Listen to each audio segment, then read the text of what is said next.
c'est l'heure de tout savoir avec le kit de Vimana. Que nous dit Vimana aujourd'hui? Que nous dit Vimana aujourd'hui? Salut à toutes et à tous, c'est Vanny, votre guide à travers les méandres des projets culturels et artistiques. Donc, si vous êtes artiste, que vous avez l'impression de vous perdre dans les lignes budgétaires et les recherches de financement interminables, vous êtes au bon endroit. Bienvenue dans le kit de Sur Vimana, la chronique qui va vous donner les outils pour organiser votre carrière comme une pro.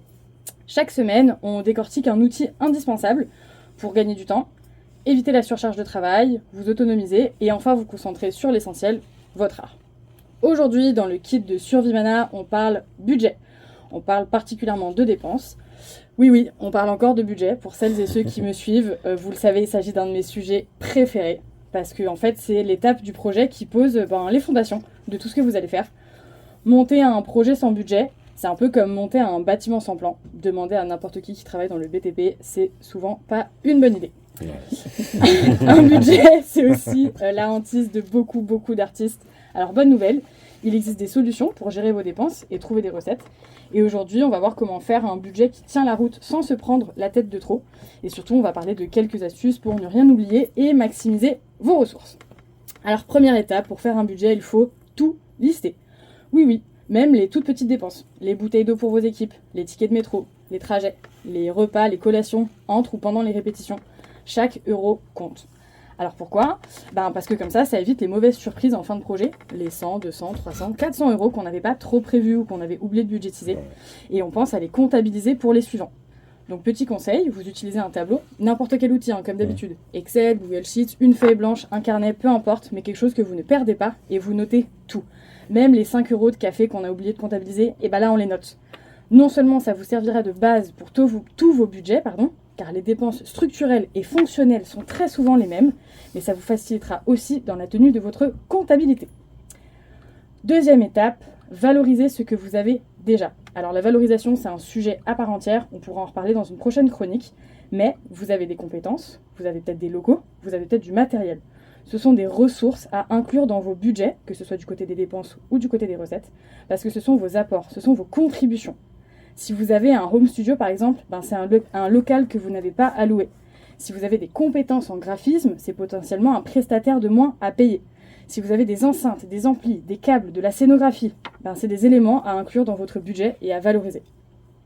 Troisième petite astuce ou troisième étape, découpez votre budget. En fait, on parle à tort d'un budget. Mettez pas un budget, vous allez en avoir plusieurs, parce qu'il ne faut pas mettre tout dans le même pot. Séparez les coûts de création, de production, de gestion ou encore de diffusion. Pourquoi ? Parce que chaque poste a ses propres sources de financement potentielles et une partie prenante financière ne fléchera pas les mêmes dépenses qu'une autre. Dans l'idée, par exemple, le coût de création comprend les résidences, la scéno, l'achat de matériel. Le budget de production se réfère plutôt à la location de studio, les mix, les masters, les visuels, ces choses-là. Les frais de gestion sont de l'ordre de l'administratif, de l'administration et de la communication globale. La banque, les assurances, c'est plutôt des frais fixes. Et la diffusion, par exemple, comprend les cachets par représentation, les transports ou encore l'hébergement. Petite question pour nos invités. Tom, Selena, vous qui avez monté ce projet transmission, mais aussi un autre EP, des festivals, des groupes, des voyages, est-ce que vous avez déjà eu des surprises avec les budgets et les finances ? Je laisse le patron parler sur ça. Ça coûte toujours plus cher qu'on pense, ça c'est sûr. Et des mauvaises surprises, pas tant que ça, puisque moi j'ai toujours essayé un petit peu de dimensionner bien ce que je faisais sans avoir des vues trop larges, donc je suis resté modeste. Et des bonnes surprises parfois, parce que des recettes, des partenaires qui arrivent et qui se gardent dans le projet, donc on n'est pas à l'abri des bonnes surprises. Voilà. Super. Selena, un petit mot ou non ? Pour le coup, tout ce qui est budget, je laisse plutôt Ok.